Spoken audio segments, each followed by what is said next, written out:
Come with me now on another adventure. No need to worry, I'll be your mentor. Before we get going on this wonderful trip, gotta stop at the Roost and you better leave a tip. Say hello to my friends at the bar. When you come to this place, they know who you are. Pouring some shots, meet a new friend. Just when you thought that this was...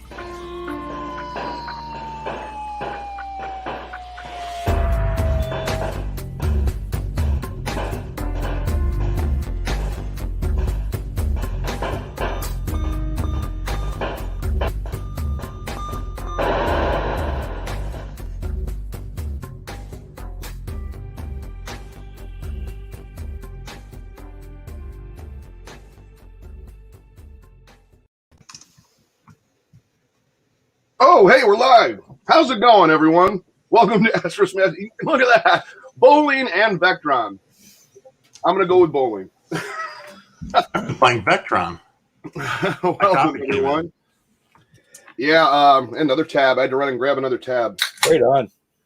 Man. Oh, look at that. Just all fizzy still. How many do you have left now? Oh, my God. Sorry, I actually really was eating. It was it's kind of a joke, but I really was eating something.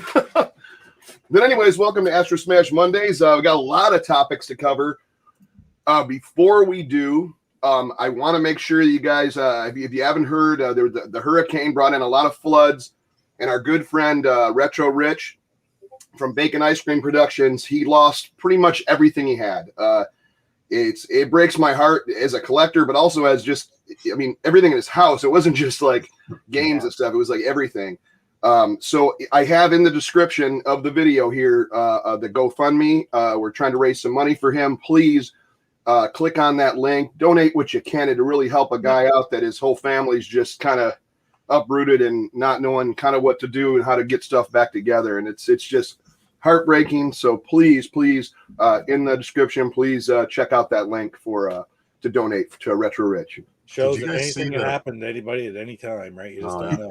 It's unbelievable, you know. And there's a picture that shows like a lot of the stuff, but you have you know, the water was literally up halfway to the house. I mean, the upstairs, the downstairs, everything, lost everything in his basement. Wow. Yeah. And of course, you know how insurance companies are. They're like, nope, you know, we're not going to cover that. So it makes me sad because, you know, and I have a bunch of collectibles and arcades I built from scratch over many years, and you know, to lose all that is unbelievable. And I might have to look and see I have a box of like a bunch of Intellivision game doubles. Maybe I can send them to get back on that collection at least. But yeah, picture of his Legends arcade. Yeah. Oh, yeah. That was terrible. Yeah, it was yeah, because that was the first thing I was like, oh no, not an arcade cabinet. You know, because that's my soft spot. But he did a live stream of him building that, and he was all excited. It was really neat. Yeah. That's just it's horrible. Yeah, it was sad. So if anyone can, please, and anything helps. If it's $5, if it's $10, if it's $100, it just anything helps because unbelievable how that stuff will affect people, and you have to pretty much rebuild your life from scratch. I mean, think about photographs, you know, family heirlooms, is anything, you know. That being said, and I'll mention it again at the end of the show, but I wanted to kind of get that out as well, you know.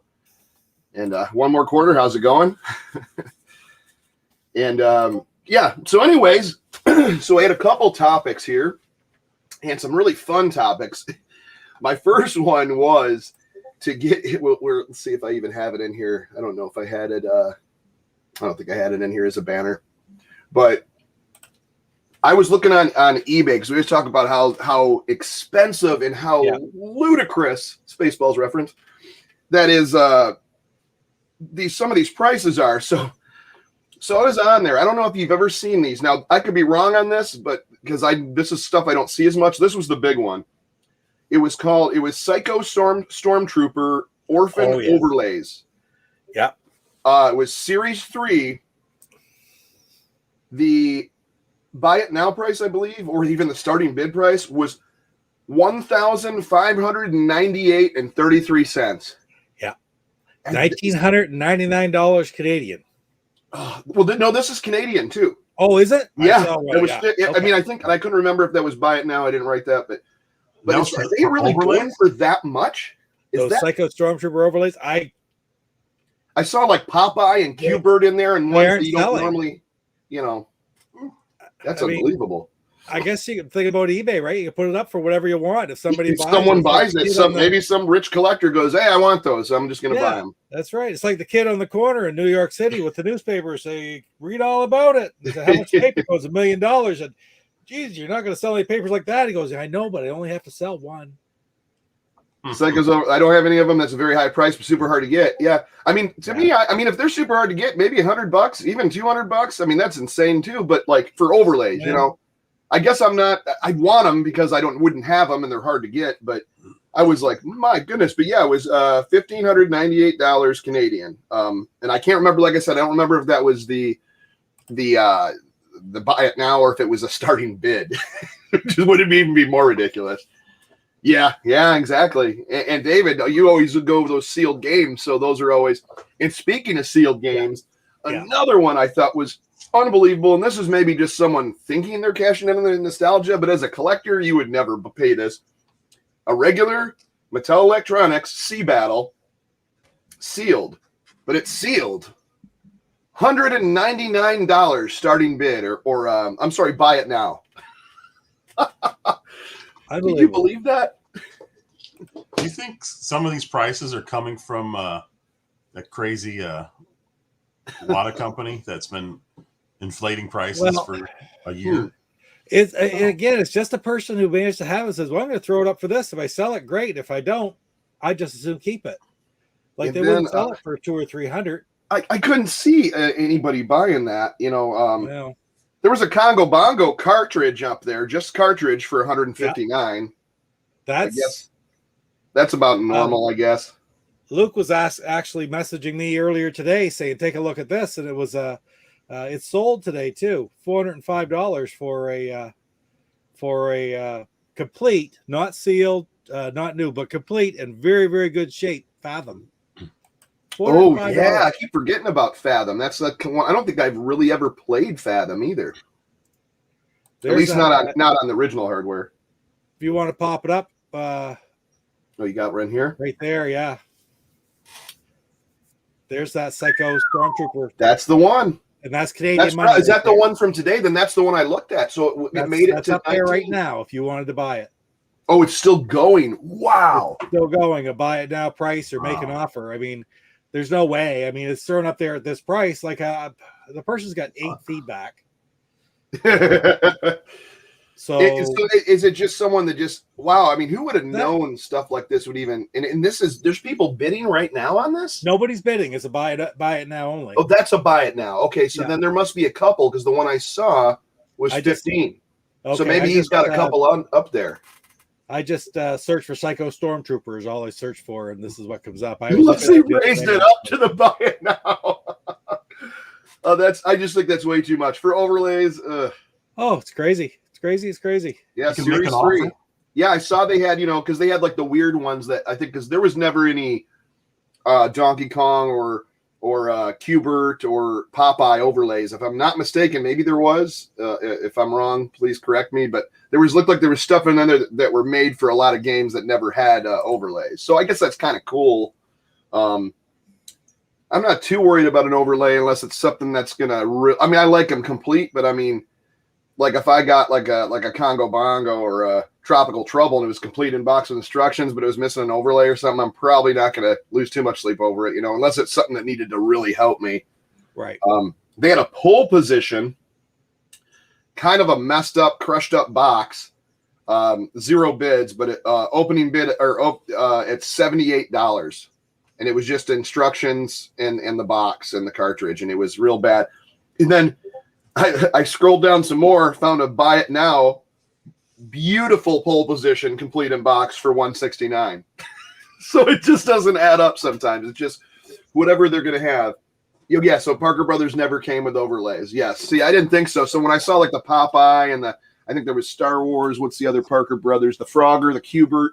So that's kind of neat, but I mean, obviously we know how you don't really need an overlay for stuff like Q-Bert where you're just using the disc. It looks kind of neat because you can see the like the picture of Q-Bert or the picture of Popeye with his pipe. It's kind of neat. Yep. It's not $2,000 neat. No, I mean, heck, I wouldn't even, I didn't even buy Spiker for that much. No, very true. And then they had, of course, the awesome Stadium Mud Buggies, just the cartridge alone, just a little blank, cartridge. I shouldn't say blank. It has a little end sticker, but $225 as a buy it now, I believe. And then that is not it, folks. A Super Pro Decathlon was at $249, complete in box. And then what was right there? Oh, and then I don't know if this was the same guy. I didn't get a chance to check, but a sealed Shark, very rare apparently, for $86.99. Crazy. Hey, what's happening, Johnny? That's like, and you talk about the games so up and down. Sears titles are the ones that get me the most. That they're so crazy how much people are asking for them, like ridiculous amounts for games which aren't at all uncommon. Oh yeah, here's one I got up here now. Yeah. Oh, you got one up? Oh, there it is. I mean, that's absolutely insane for that game. Oh my god! For Sub Hunt, I have Sub Hunt. I didn't spend that much. $79.95. And I've seen that a lot with the with various Sears titles. Like you'll get something very common, let's say like an Armor Battle or a baseball. Sears, wow, $10, right? I mean, if you can get more, you get more. But why would you pay more?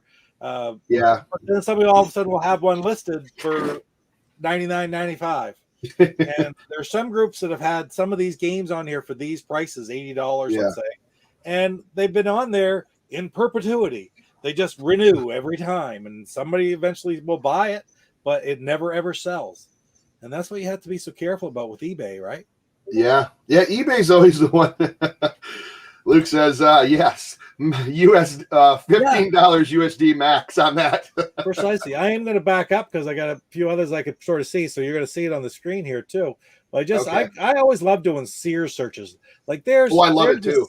There's a Sears Space Battle that says Canadian 6250, but when I click on the actual, if I can click on the actual auction here, it'll probably come up. There you go, $50 for Sears Space Battle. I'm sorry, no, that's not right. Right, I wouldn't even do that. I think most of my Sears, I don't think I paid much. What's happening, dude? No, that's right. I don't think I paid much for any of my Sears. I just happened to find them at the right time. I'm trying to remember. Look at the prices, the fluctuation. And that's all for Space Battle? Oh no, it's all different ones. Sears. Okay. $75.07 for a poker and blackjack. Oh, that's ridiculous. Now you know it's ridiculous when that's happening. $100.04 for Star Strike.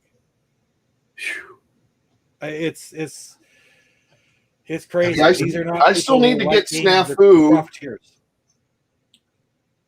I need Snafu, and I think roulette and checkers and backgammon. And yes, and backgammon. Roulette, checkers, and backgammon are the ones that they're just hard to find. Get and will be up higher, but these people are charging. Or asking, charging, they're not getting it, nobody's buying it, right? But they're asking for as much for these commons as they should be getting for the prime Sears titles. Wow, look at that. One was $100, this one's $15. Yeah, you can either get it for $15 or $100. Your choice on eBay. Yeah, Mercari. That was another one I bought a few on. Okay. But like that's another thing. Sometimes, and to be honest, you get some of the better deals, but it goes like super quick. Because I saw like a what was it, like Super Pro Wrestling or something that went for like $30, but it was listed for maybe 10 minutes and it was gone. Oh, really? So I think that Mercari or I hope I'm saying that I know what you mean, but I don't know what it is either. I've not really good on myself. Have you ever tried it? It's kind of an eBay kind of marketplace kind of website. You list it, and I think they take like a percentage too. Yeah, no, I've never tried it. But they do have a ton of classic games on there. And the cool thing is they'll show what's sold usually over the last couple days or last day. Okay. So it's like really you could see like so that's when I was like, oh my God, I wish I would have got in on that. Or some of the, the Sears variants I saw in there that I needed pretty bad too. But yeah, it's just unbelievable how some of this stuff, but that overlay one, I was like, oh, I'm sorry. I mean, that's awesome that they're overlays, but I had never seen those. How often would you see those go up for sale? Even not very often. I haven't even seen those at all. More. Are they? I knew of them. Or there's different series. That was series 3. Yeah. So I'm guessing that was the last one they did, or was there 4? But they were made back in the day. Like I'm thinking those are from the like 2000s, pre-2010. Wow. Which is and that's going on.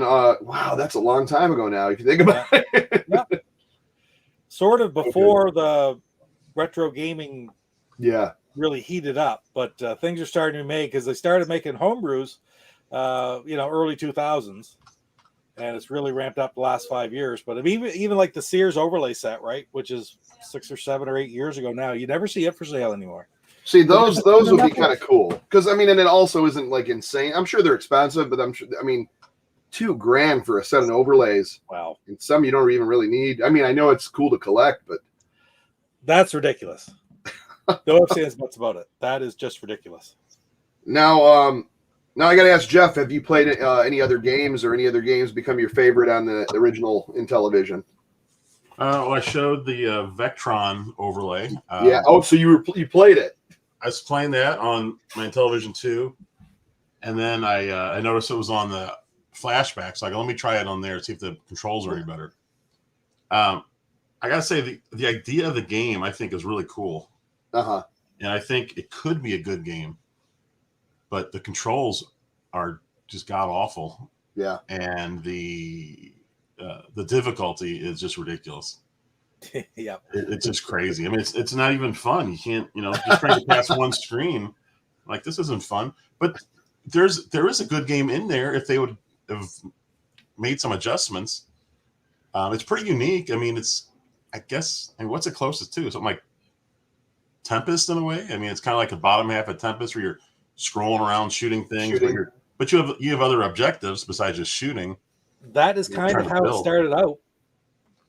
With Tempest. I think it's a really neat idea.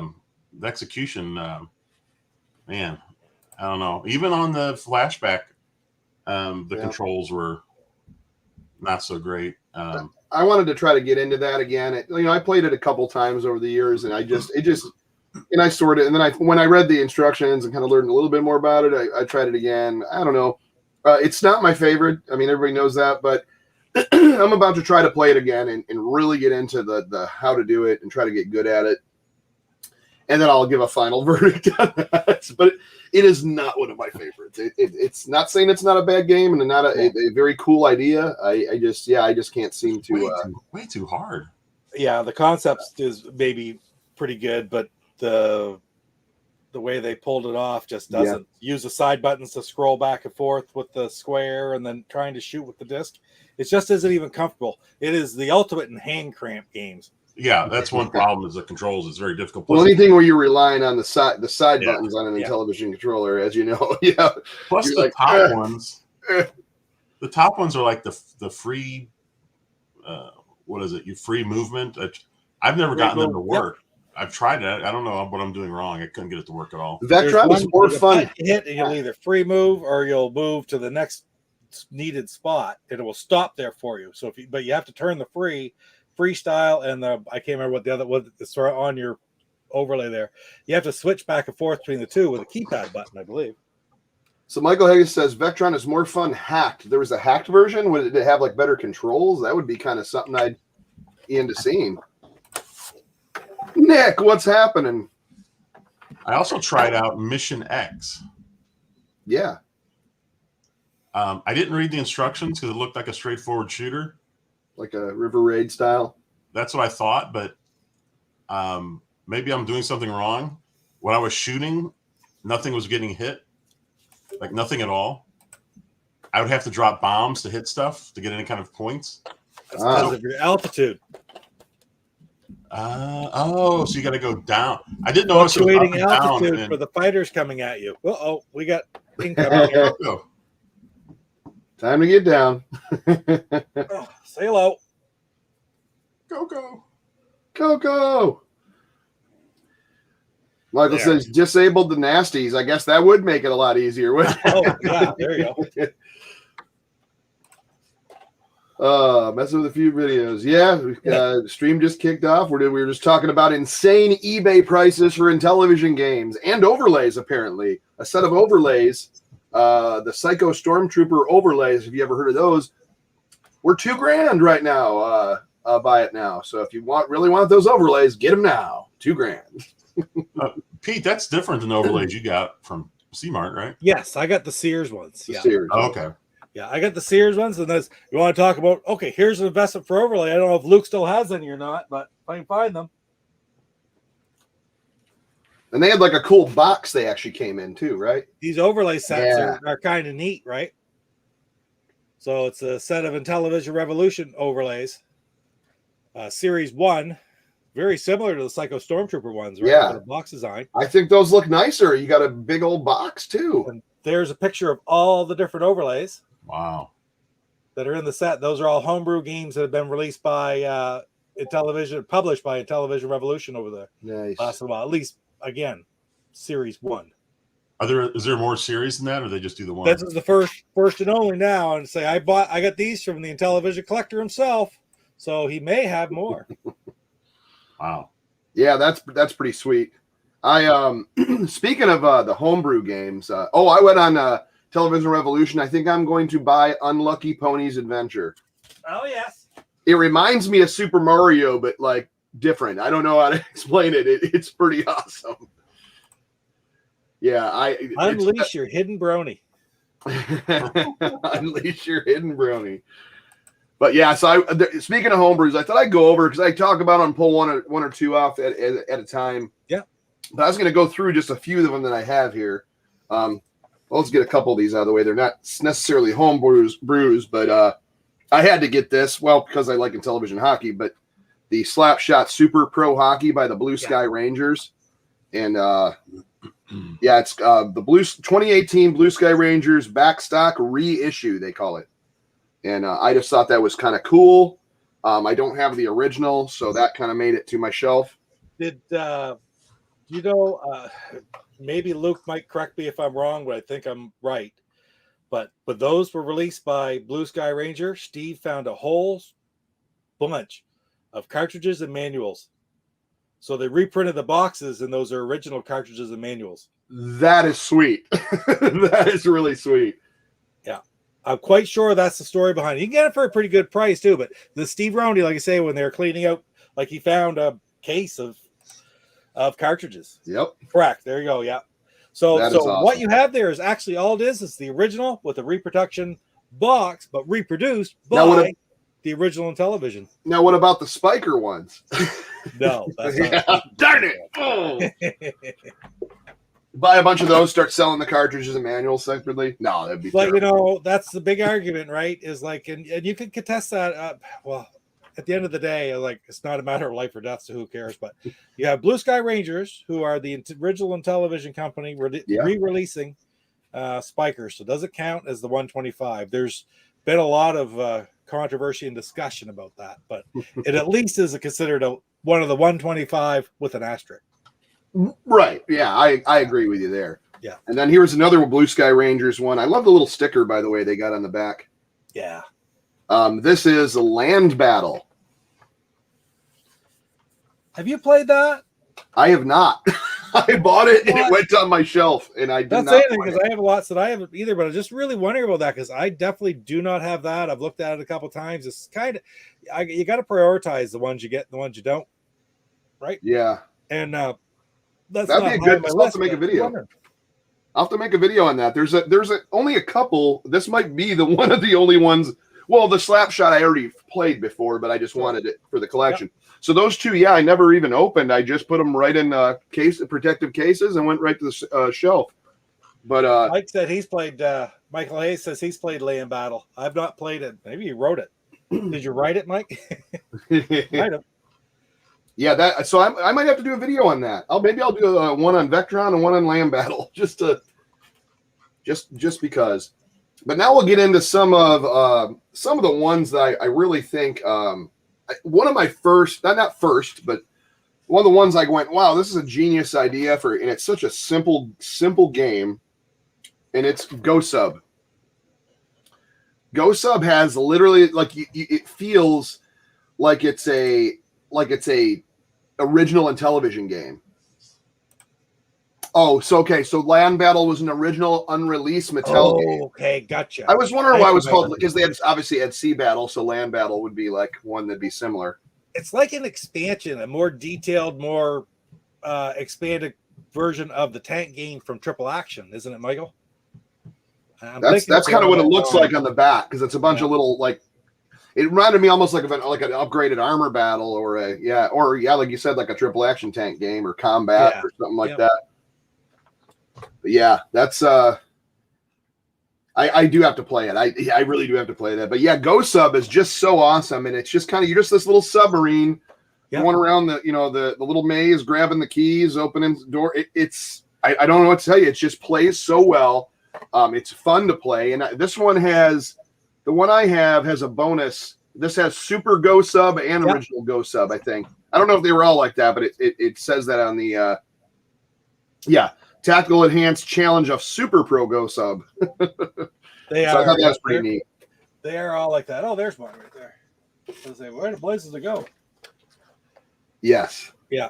But I was really impressed with that. And then afterwards, this is one of my absolute tops as well, and I still have not finished it because, like, you know how it is. It's like I get into like another game like Sea Battle. Yeah, so I really, this is a great puzzle game. It's like you go into a room, you got to flip a switch to turn something on that turns something else off, push a rock in front of the laser so you can walk past, but then watch for the bullets shooting. It's kind of a puzzle room game, and then you got little battles with a boss at the end, and I've gotten like about halfway in, and the cool thing is it saves. So I still got my game on here, and Lost Caves of Croz. And that is still available different places too. Yeah, you can still find this. I've seen it on there. Yeah. Johnny, I've only seen footage of Land Battle once. Yeah, I don't even know. I may have looked it up. Yeah.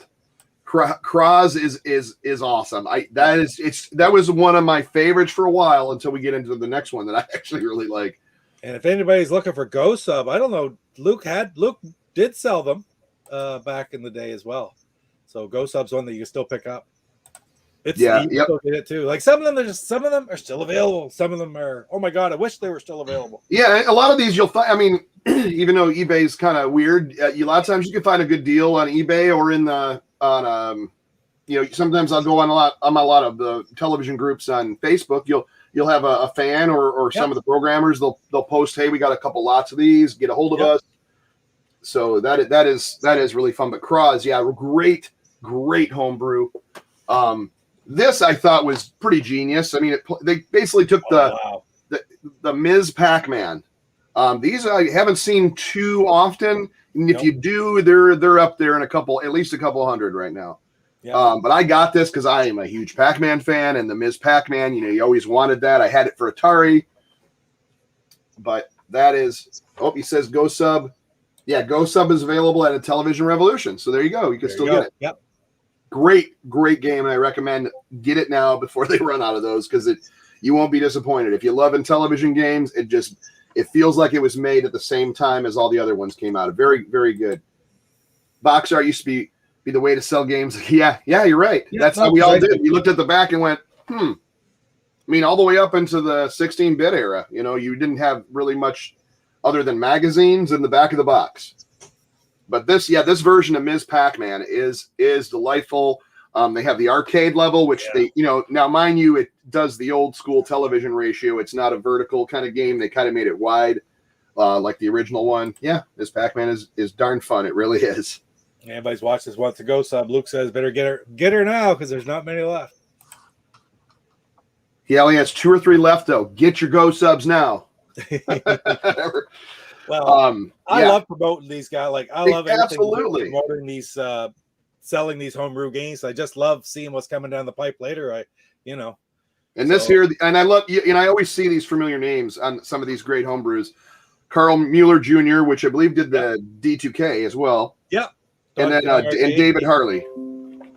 But yeah, David Harley did Intelligent Vision Battlestar one here. Galactica. What's that? David Harley did Battlestar Galactica. That one I don't have yet either, and that's And in, he also did Space Battle Shark 3. 2, which will be coming up on the spotlight here probably in 2 or 3. Ooh. Shark 2. I'm going to do Battlestar Galactica as well, but Battlestar Galactica is you cannot get right now, I don't believe. Actually, you probably can get the ROM for $10. I was talking about it the other day on a space battle thing I did. I had to pull up the box, and I was showing the box.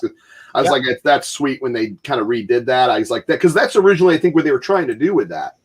What the original Space Battle? Space Battle, yeah. Yeah, precisely, yeah. It was supposed to be Battlestar Galactica because Mattel had the toy license. Yeah. And they assumed that they would have the license for the games as well, but it didn't transfer over to Mattel Electronics.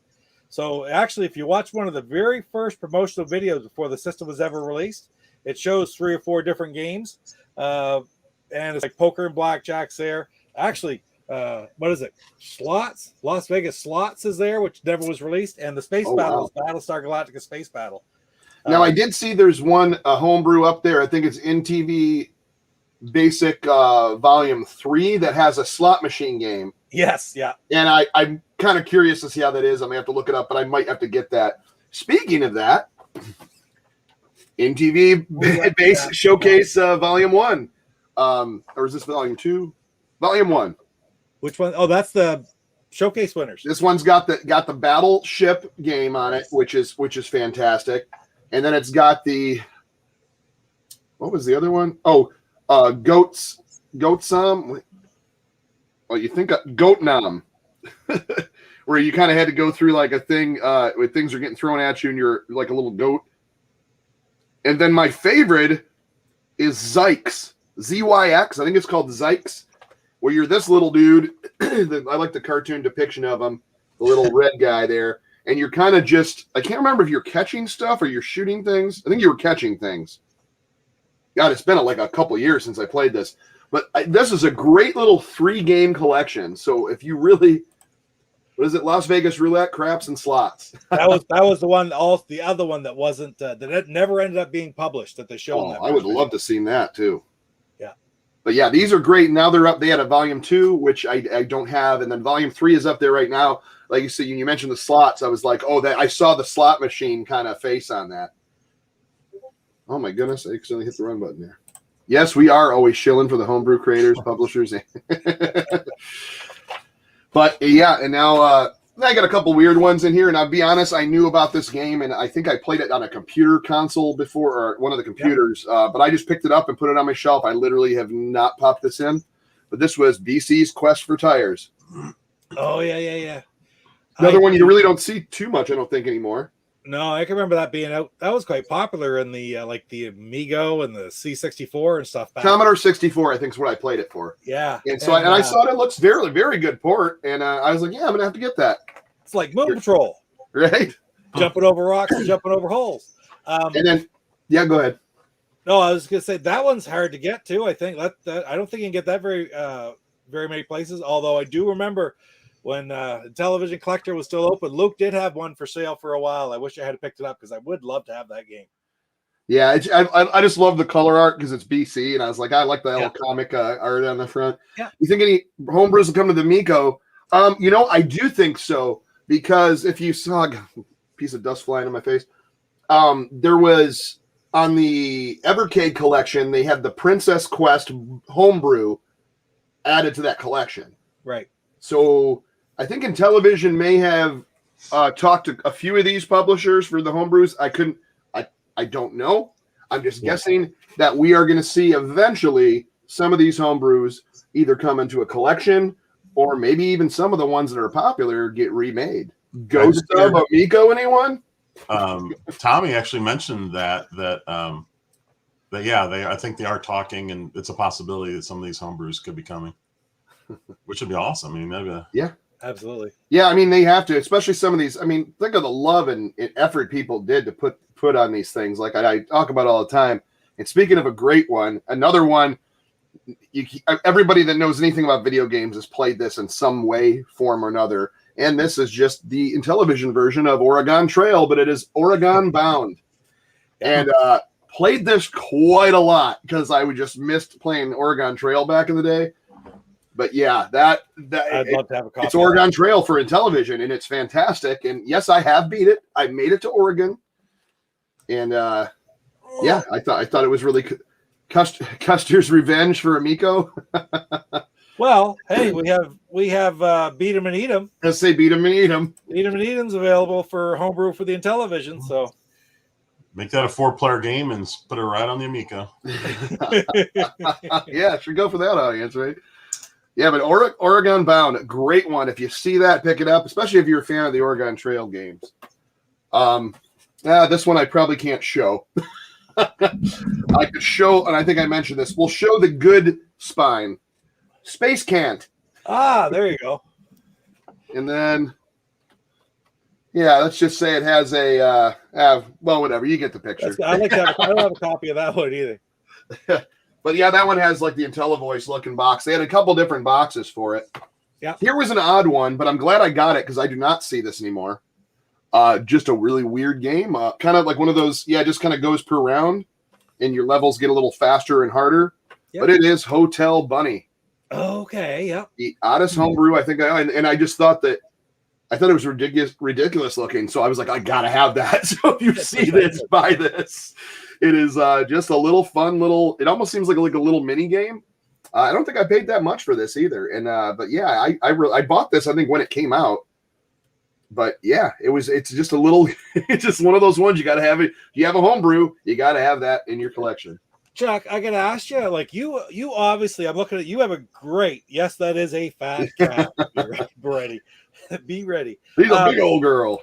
I got to ask you, how long have you been collecting homebrews? Because you have some pretty good ones there that are very difficult to get now. It's been a few years. Yeah, that's great.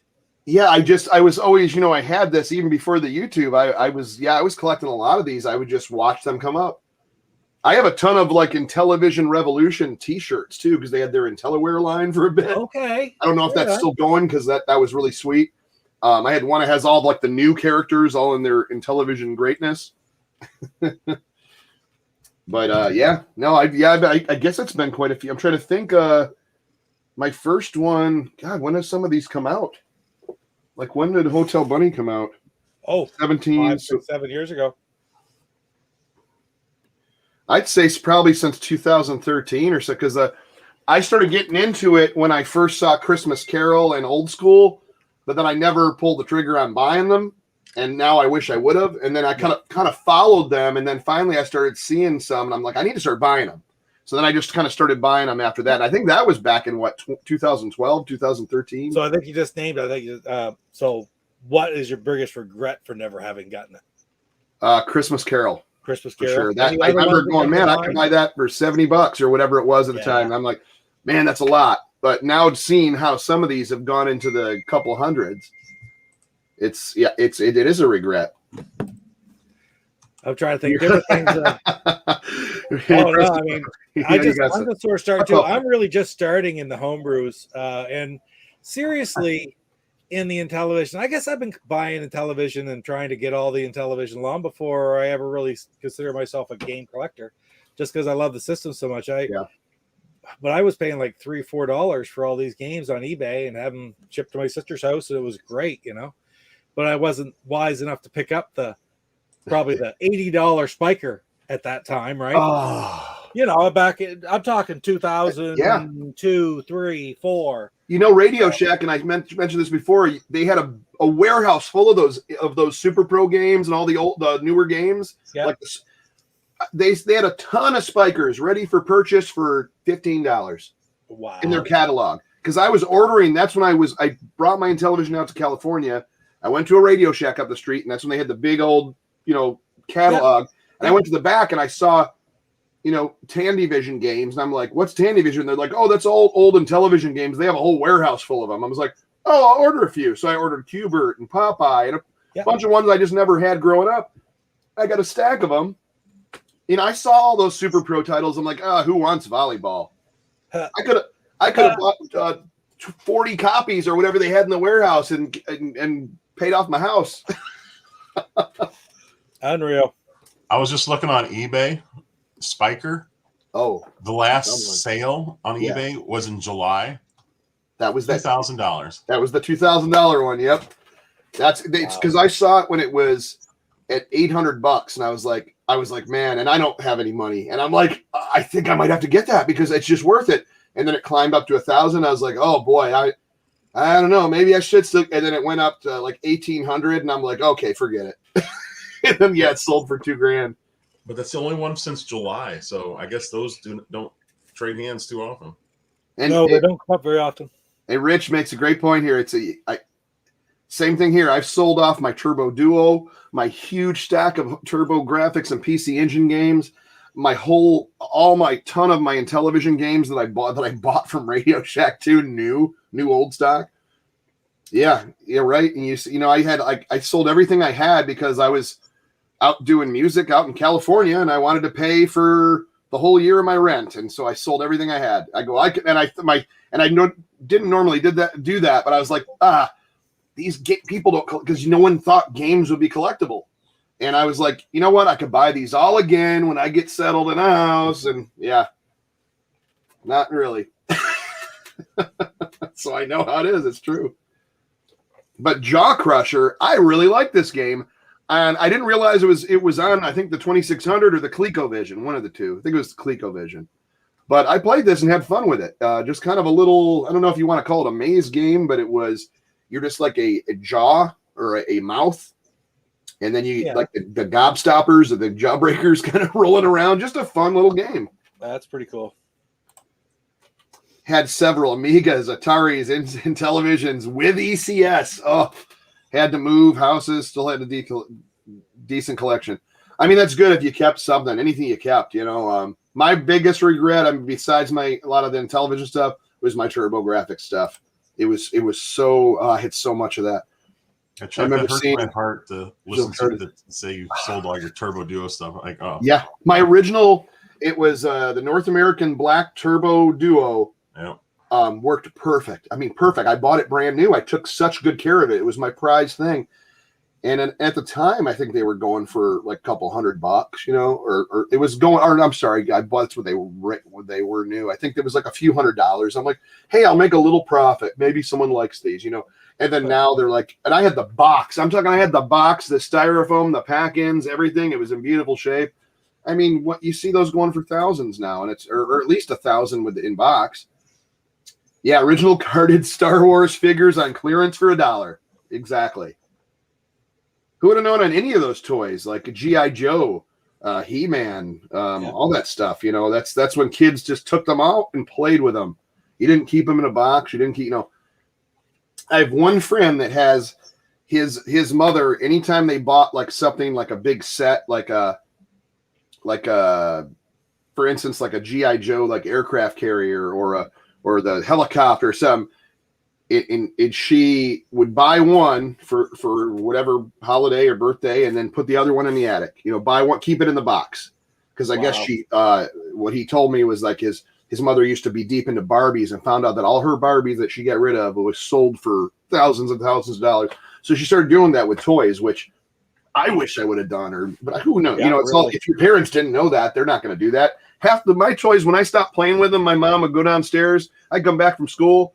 Oh, where's all the? Oh, I cleaned them out and threw them all out. You don't even play with them. Half of them are broken. I literally have no toys from my childhood. I got like a couple that I might have, snuck away and put away in a drawer or something. But literally, I started buying some of these 80s toys and stuff like that just to put on my shelves again. But yeah, anyway, your original Merlin, Chuck? No, I bought that. The whole story about Merlin is my cousin had that, and it was actually my older cousin, and it was passed down because it came out, I think, 1973 or something. And I remember the game. I never remember knowing how to play it, what it was, but I knew it lit up and made sounds when you pressed it. And as a kid, that was like Star Trek. Cool. Yeah. And so I was doing a show for a little bit about toys and toys from your childhood, choice from your, like when you were a little kid, like almost a baby, like the little circle people and the little villages and the little gas stations and the little Matchbox car sets and Fisher Price. All the Fisher Price stuff. Like I grew up as a kid loving that. Yeah. And then I went to, and then like the Hot Wheels cities and everything. I never did have a Microvision handheld. I'm trying to remember what that. I know I've heard of that. I've played them, but I don't remember where I played it. But I know that I had one. I always wanted one. I didn't have one, but I played one when I was a kid. They were like I had vertical and tan, and didn't they have cartridges that would? They pop did. in? Yeah. I Yeah, think those Brickout always was look the main game with it. those Coleco games. This is a bowling game by Coleco, Wow. which I thought is the coolest thing. And I rebought this. My neighbors had this, and I would go borrow it and have to give it back by the end of the day. But this was made in, who knows? It does not say. It was made in Hong Kong. But this one, I think this still got batteries in it. Yep. Nice. Oh, take me out to the ball game. Yep. But yeah, that there. Look at that lighting up. If you look way up here, you can kind of see it's a football electronic game. Yes, is that the Texas or the Mattel one? No, this is Bambino Electronics. It was a handheld, but it was pretty big. You had a base with holes, and then it came up almost like a scoreboard, and the screen would play right there, which was cool. Yeah. So yeah, the same baseball game. Yeah, see, I see those at garage sales, and I so regret going, should I have picked that up? And I should have. I really should have. 9-volt batteries. If you can remember those. Two 9 volts. Yeah. I don't think I've ever seen anything that took 2 9 volts before. That's odd. That is one of the things that I found when I did my own unboxing. I opened up a box and said I'm old enough that I can start doing my own unboxing. I found this in it. Had no idea I still had it. Look at this. Two 9-volt batteries. There you go. That must have been. It must have been like a thing from the 70s. Everything took 2 9 volts. Oh, that's awesome. You had a chest full of handholds, practically gave them away at a garage sale. Yeah, it's just like everything. No one thinks that toys or games would be this collectible. You know what I used to have, Chuck, that I don't even know what happened to them. They're all gone. Do you remember the Tomy handheld games? They weren't electronic. They're like this big. The water ones? No, they were this big, about this tall. I mean, they're like the size of this, Yeah. But you'd play them, but they're mechanical. My favorite one was an obstacle course, and you could look in the clear area, and you had to get the ball from one end to the other. Oh, it had like the little steel balls. Yeah. Yeah, I remember those. And they had all kind of things. They had poker ones. They had baseball ones. They had a race car one where they had 4 cars that were on magnets, and you had a little dial, and you could do it like this. And the cars, as they go around, they'd start shifting positions. That's and awesome. And they were so cool. I don't know whatever happened to them, but I must have had like 30 of them. Now they're all so expensive. Look at that! Look at the hockey. Yeah, the head. That's cool. Open the box up, and there's all the instructions. Oh man, that box is in fantastic shape too. It's still got that right there is the old Simpson Sears catalog punch card that was attached to it when my mother ordered it for me when I was a kid. Wow. Yeah. And the box is in pretty good shape. Yeah, see, I love stuff like that. Like there's a driving game. Yeah. And they used that was the one that had like the things that went like this through it, and you'd have to just move the thing back and forth. Yeah. A buddy of mine used to have stuff like that. My cousins had this game, and I cannot to this day know what it is, but it was round, looked like a flying saucer, looked like piano keys all the way around the circle, and they would light up like LED in the center, and I think some of the keys lit up like a red LED as well. I don't know what it was called, but it made all these cool music and sounds, and it was obviously just one of those old, I don't know, Coleco style games, but it was just it was. I knew it had to have been from the 70s. It had to have been. Wow, that doesn't sound familiar at all. I looked up UFO, and of course, there's a million UFO little games. I found stuff that looks similar, but it's not it. And I might have to ask my older cousin. He might actually remember it. But yeah, I've been trying to get that figured. What's that? So cool trying to figure out things like that. Right? Yeah. Do I remember? What do I have it right? It's funny how you get little things wrong. Yeah. Over all that time, right? I had a pinball machine, I believe was a Tomy. Oh, that's what I was thinking. Because when you first said that, I had all the little aqua games. Remember the water ones? Yeah, The I had a basketball one. The basketball one, yeah. And then I had a Pac-Man one, and that Pac-Man had the arm, so when the air thing would blow up, it would go like this, and it'd open his mouth, and it'd have cherries and ghosts and apples you had to eat. And I thought that was like the coolest thing. Like I used to take that on a trip and play that. And then they had the ring toss. You had to do the rings and the little spikes. Those games were fun. It really invented so much fun. Yeah, to make games with so you're the one that bought all my garage sale houses. Damn you, Papa Pete. Damn you, Papa Pete. No, it's damn you, go game, go. Waterfalls, I think. I think so. I think that's what it was. Right. Yeah, those were fun, man. But anyways, I do have a few more homebrews I wanted to get to before it gets too. Absolutely. Oh my goodness, this is one I need to put in a protective case, but I just bought this one and it's fantastic. If you have not, I don't know if this is back on Revolution yet, or it might be back gone again and sold out again. It's sold out again. Okay, so in Televania, keep your eye out because this is sweet, and I have it coming. Another great one, which I believe you cannot buy anywhere, like my merchandise, and this is Rick Dynamite. Yeah. So if you see that on eBay, you snatch it up, or you see it, come back into stock for some reason. Please grab. This is a great little. Yeah. I can almost say like an adventurer, archaeologist, if you will, or if you won't. But yeah, really, really great homebrew.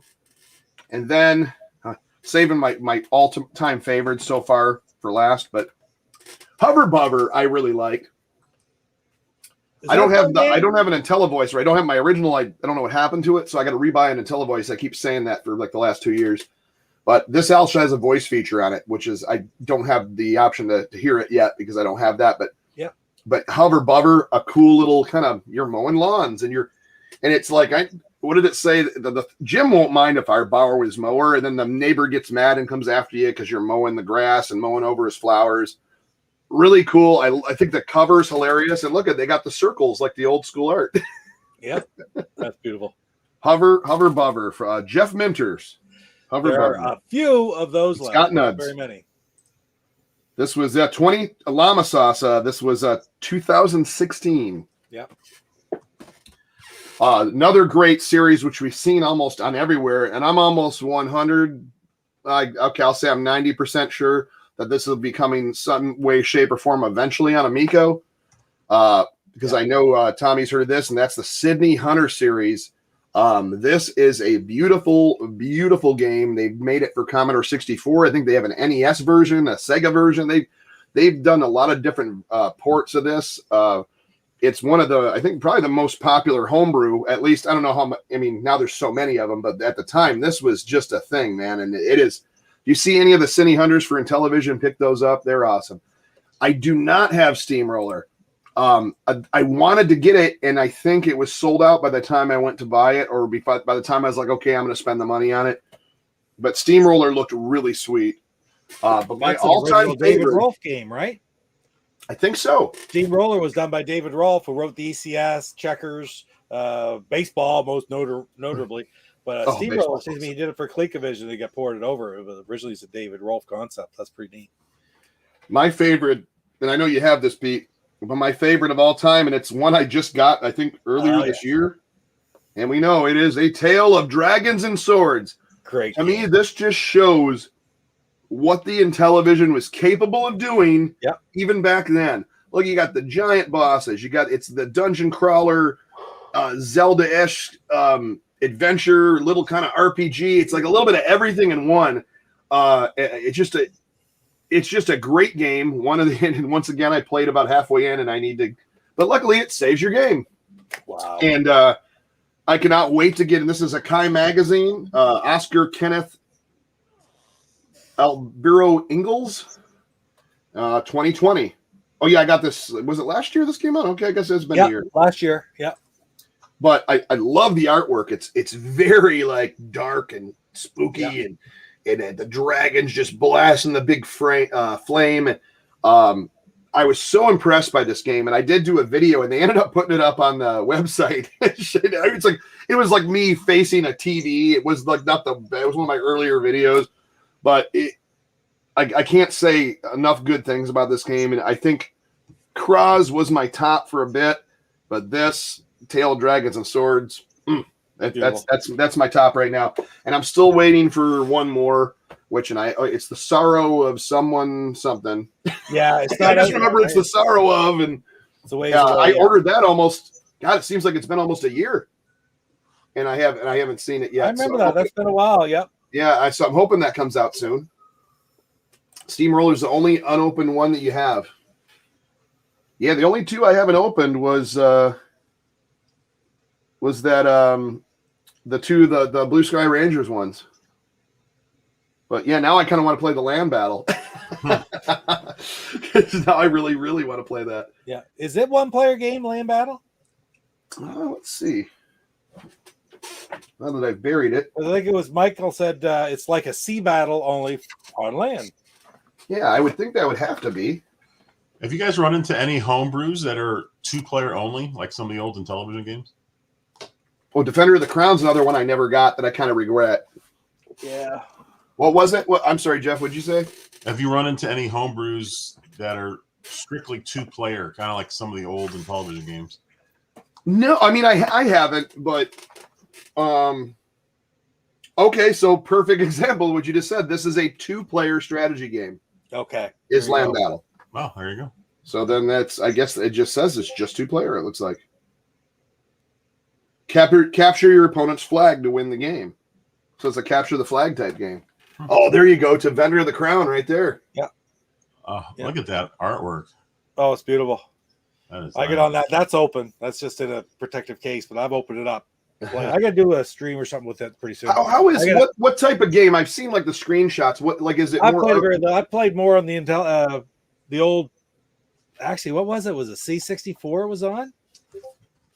Okay. It's just like it's kind of adventure game. They have sword fighting and the jousting, and I really haven't played it enough to comment a whole lot on this yet. I got to sit down and actually do it for a while. Hey, HDK. Yeah, the beautiful box. And that's what I love about it. And a lot of these homebrews have fantastic box art on them. Better like Land Battle, right?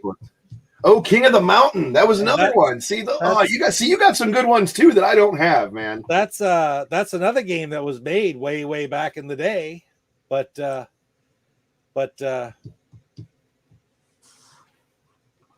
what? So that one, you tell me what they are. What are the 2 or 3 Electronite games that are very hard to get? But this was a remake. This was a game that was developed by Mattel way back when. It just sort of lost in the shuffle. I'm gonna guess I did, and I remember seeing it going, and it was one of those ones. I'm like, I'll wait, and then of course it sold out. I would think Old School might be one of the Electronite games that you can't get, although you do still see it pop up on eBay, so maybe not. I'm looking at their website right now. This is interesting. It says, due to the pandemic, sales of Electronite games are temporarily suspended. Yeah, it hasn't been updated in a long time. You can still get. Yeah. So that's not current anymore. Okay. But you would probably be better off to go on Facebook and contact. I was going to say I'm in their Facebook thing, so yeah. Okay. Yeah. They might want to take that down. Yeah. Well, that was during the pandemic. But yeah, some great homebrews, man. I really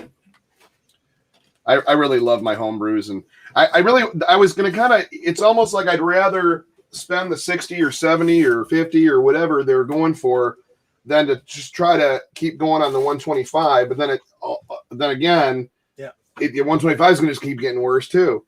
Okay, DK2 and Boulder Dash. Okay, the D2K. Is that the D2K with like the? It's got the 2 different versions of it, and then it has also the different characters you could play as other than Mario. There's Donkey Kong Arcade and there's D2K Arcade. Okay. Yeah. So that's what it is, the Donkey Kong 2 special edition. There's this one, okay? And then there's one with like II, so D2K Arcade. That's the hard one. It's in a blue box as well. Yeah. Yeah, Boulder Dash, that was another one I didn't pull the trigger on. Do you have Boulder Dash? I do not. Yeah. I do not.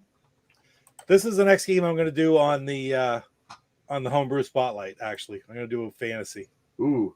Hey, Nikki, what's happening?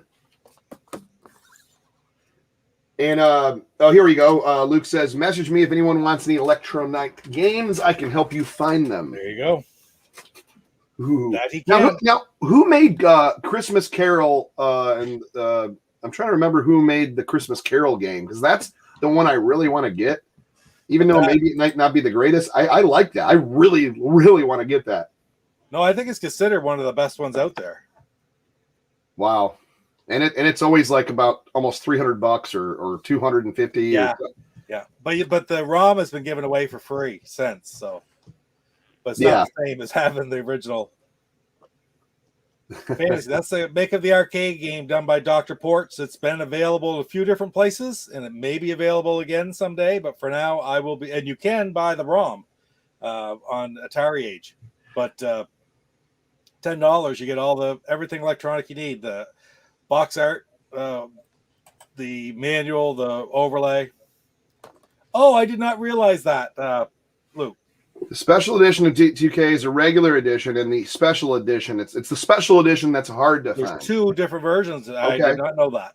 Thank you for clearing that up. DZJ made Christmas Carol. Okay. Yes, Available as a ROM.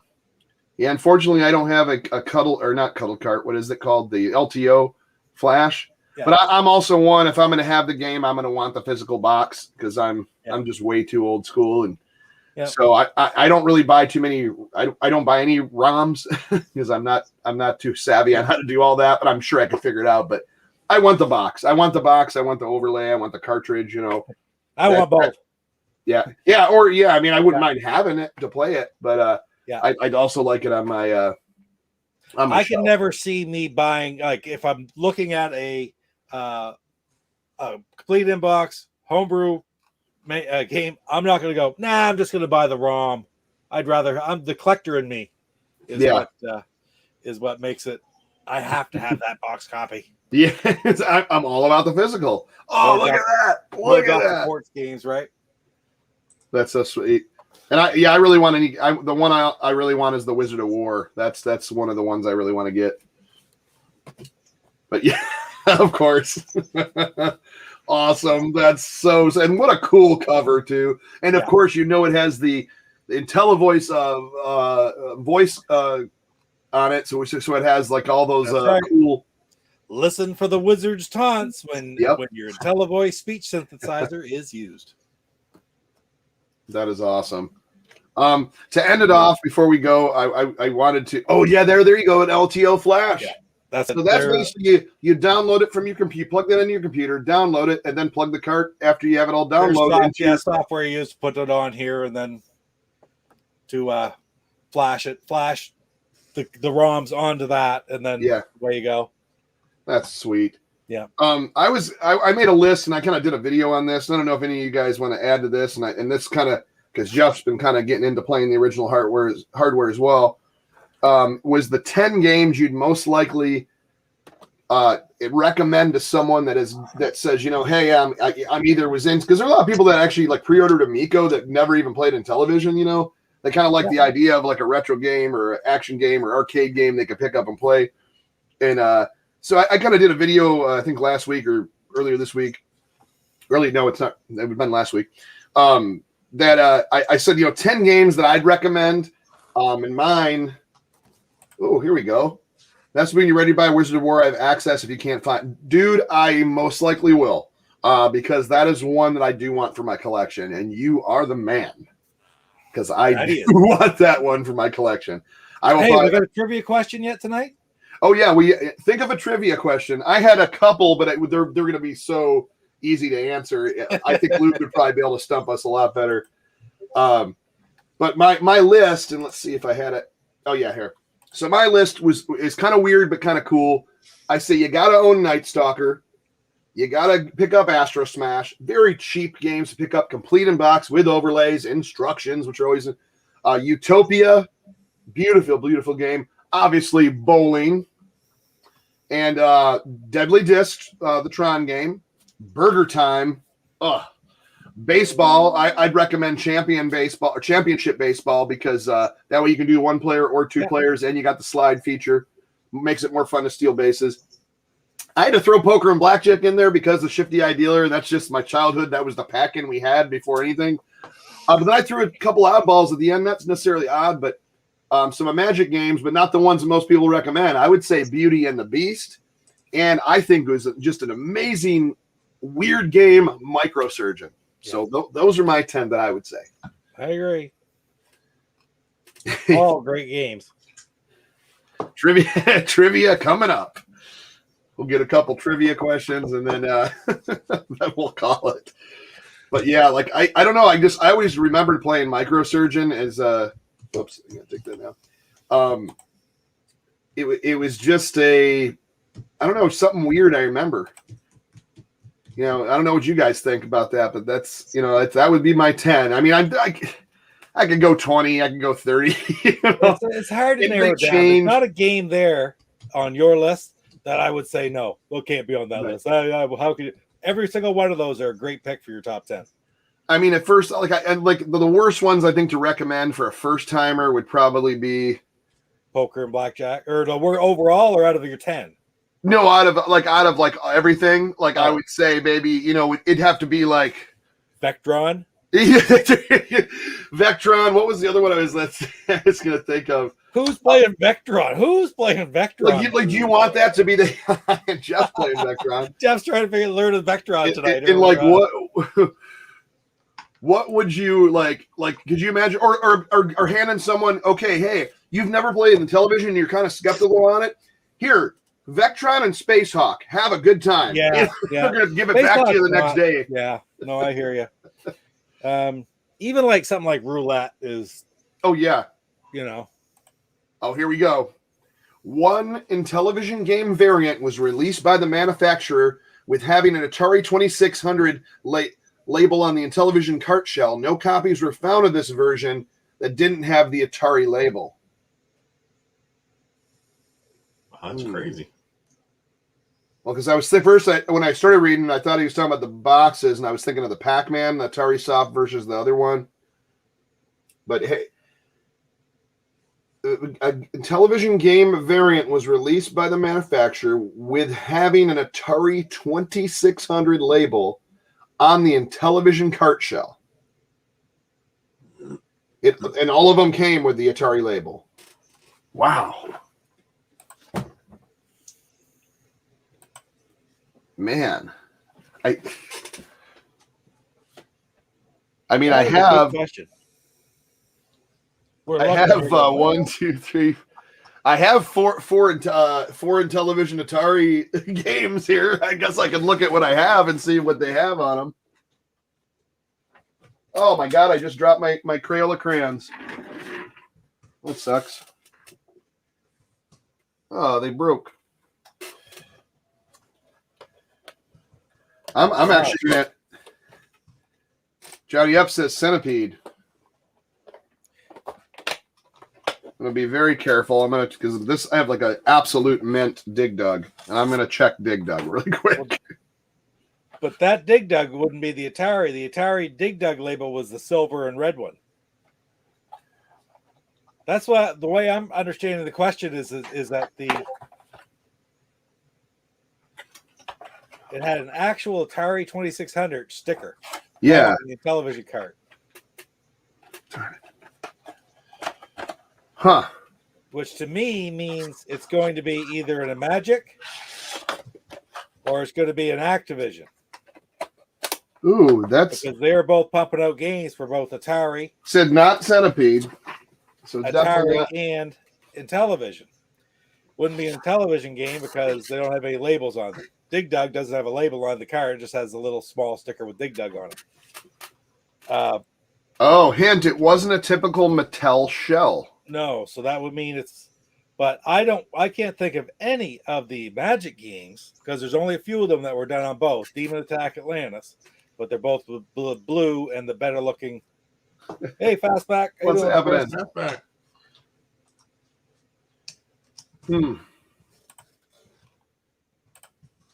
Huh. And there's also Dragonfire, but it is It was a variant, a game variant. What television game variant? But it has the Atari 2600 label. That's very interesting. All right, there you go. So, Pete, you were on the right track. There you go. Could it possibly be a Coleco game as well?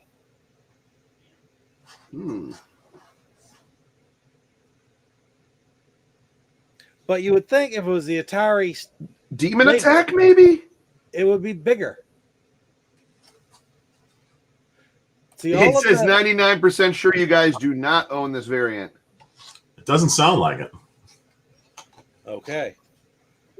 I was gonna guess Demon Attack since that seemed to be a very popular on both series on both sides. So, but the Demon Attack ones for Atari were red, and in television they were blue. So they were significant. Michael says could be Congo Bongo. Could be Congo Bongo because that was released. But that was both. Sega. It was on both. It was a Sega game, but back then they just manufactured games. They didn't have. And who would know that I do not have Congo Bongo? You can find Congo Bongo online for only $160. Just the cartridge. There, Mike. Congo Bongo. If anyone in chat knows, put your guesses out. I'm gonna guess. Oh man. I was, yeah. And it's the only Sega game that came out.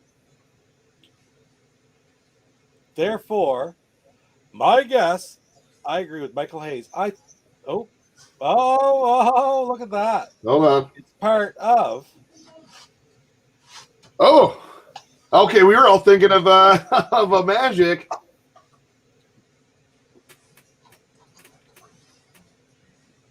I just saw one the other day. It was Would it be an option Cubert? for a cartridge, and I said that label looks too big for that cartridge. Could it be Cubert?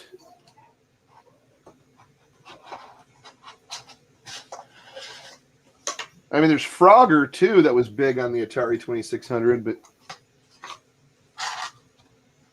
there are only 6 games. Cubert, Popeye, Frogger, Star Wars, Super Cobra, and Tutankhamun. So, Lunch Pie says Frogger. I'll say Super Cobra. I'm gonna go Cubert. I'll stick with my first, but that I give up after that. What's your pick, Jeff? Say the ones again. There's Frogger, Popeye, Cubert, Star Wars, Empire Strikes Back, Super Cobra, and Tutankhamun. Oh, and you said Luke Super said it. Cobra. I said Super Cobra. French Canadian Super Cobra. Pictures are on MTV Funhouse, so we can look it up. Oh, no kidding. That's crazy. The all-knowing shit-ass luck, Papa Pete. Lucky guess. Oh, man. Yeah, and I don't have that. I do not have that one. Yeah. Hey, punks. There's Pete. What's up, Pete?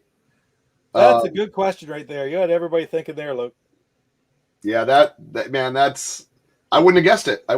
And I don't have it either. I don't have a Super Cobra, so that's another reason. Oh my goodness. Well, once again, I want to remind everyone in the description, please make sure you go. Our friend Retro Rich from Bacon Ice Cream Productions went through a big flood because of the hurricane and lost virtually everything. So he's going through a real tough time. So though, if you'd like to make a donation to help him out, it is absolutely heartbreaking what he's going through. So I do have the link in the description of the YouTube video here. So please click on there, donate whatever you can, help this amazing person out. He's awesome. That he is. Yep. Thanks, Luke. I appreciate it. That is awesome. I'm gonna have to hit you up for that Wizard of War when I'm ready. Hopefully soon. But so it's very unfortunate that stuff happens, and if you see the pictures, like there ain't much you could salvage at all, and to lose everything that you've had for years, especially a collection, and then not have it covered, and so Yeah, He please. was around 100 in television games too. I know he was right around there. Yeah, like I said, I have a box of I had a bunch of doubles I got, and they're not. I always see if I get something like a little bit more minty, I'll replace it and put them in the box, and I'll have this box that of games, so I might have to hit him up and see if I can at least help him out, give him at least 15, 20 games, a complete him box, and have him start from scratch again, basically. Yeah, I'm glad. Yeah, glad they're safe at least. That is, they lost all literally virtually almost everything. I mean, there wasn't not much. If you look at the picture of the house, it was underwater. I mean, their basement was wiped out. His studio, which is why he's kind of silent on his channel right now, completely gone. So, like I said, link in the description. Please donate. It's unfortunately couldn't happen to a nicer guy, and that's that's what's sad. And I really hope that us as a community of YouTube, of gamers, of collectors, of just friends, to just please donate whatever you can. Yep. But with that being said, I appreciate everyone showing up. Thank you, chat, everyone in chat. Thank you, as always, Papa Pete and Jeff from Go Game Go. And we will see you next Monday. Oh, a little thing. I am going to be appearing for an interview on Gamers Realm podcast this Friday. So please check out the Gamers Realm YouTube channel and check it out for times. I believe it's 6:30 Eastern time. I think is the time. You know me in time zones. So just check what it says on their channel and go from there. I'll have to figure that out myself. But I wanted to mention an hour late. I'm going to be debuting a teaser reel of all 10 songs, a snippet of each for the whole album. So you get to hear a snippet of Cloudy Mountain, the Disco Bowling song, the Utopia song, like all these different songs. So I really hope you tune in. That's going to be Friday evening at Gamers Realm podcast. But Chuck, is that pre-recorded or live? It's going to be live. I'll be on there live. So it should be fun. Should be a fun time. I've never been on there. I know they're in a lot of the groups we're in. But so look for that. But anyways, with that being said, we'll see you next Monday. Take care.